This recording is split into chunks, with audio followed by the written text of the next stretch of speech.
أعوذ بالله من الشيطان الرجيم. قال ألم أقل لك إنك لن تستطيع معي صبرا قال إن سألتك عن شيء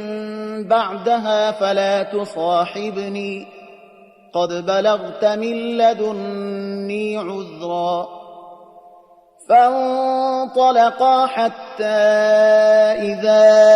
أتيا أهل قرية استطعما أهلها فأبوا أن